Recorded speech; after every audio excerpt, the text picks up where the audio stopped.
This is Darren the Magic Ghostbuster. Thank you for watching this video. This is the first part of the Eaglemoss Hero Collector build and Ecto 1.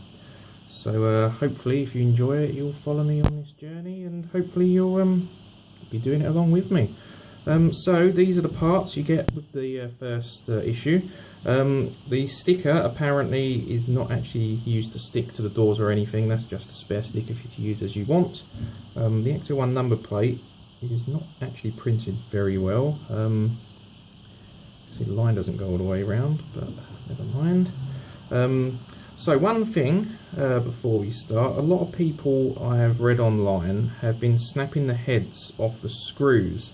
So one thing I found is, which I did have a little test before filming, was you have to sort of move the screws backwards and forwards a bit to and then blow out all the shards and all that sort of stuff. Sorry, I don't know the technical stuff. I don't normally make these models, so don't just screw it in and really tie it and force it. Just move it backwards and forwards really slowly.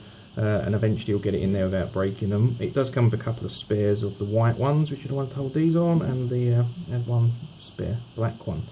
So let's start. So the air vents or grills, whatever you call them, they just go on there, and then they simply screw in with the white head screws like this.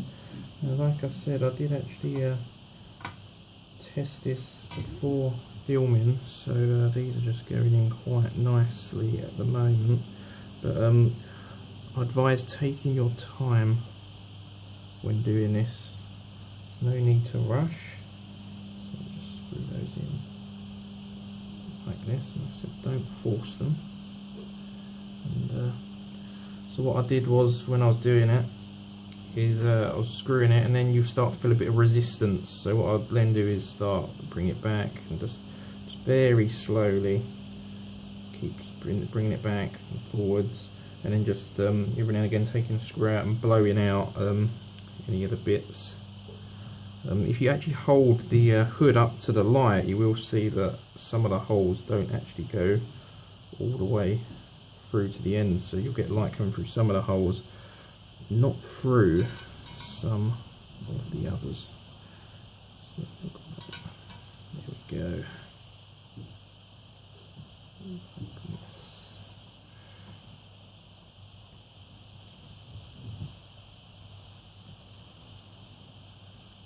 I also know the screws are a little bit big, really, if you want to be screen accurate.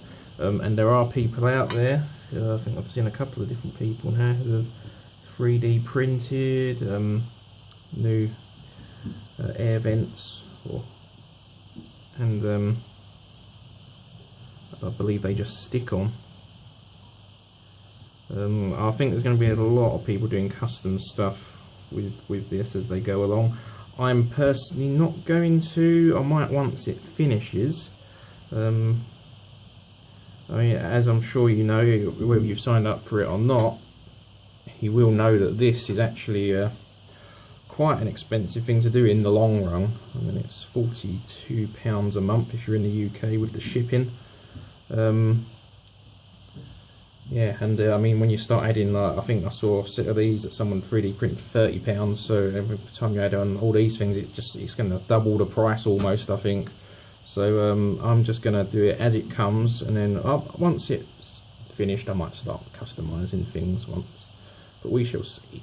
So the next part, now that's finished, is these two bits, and they simply, I say simply, there we go, they push on like that, and then you're going to use the black screws to screw that in.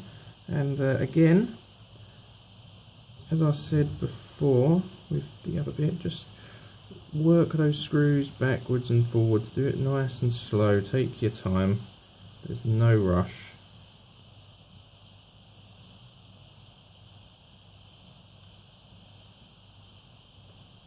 Like this. We want to avoid breaking screws if we can. Like I said, there are spares if it does happen, but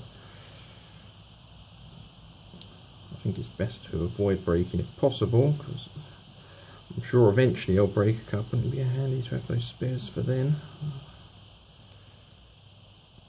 There we go, so that is in there like that. So that was pretty simple for the first issue. I hope you enjoyed. I hope if you're making it yourself that you're enjoying it, and hopefully I'll see you in the next video. Thank you very much.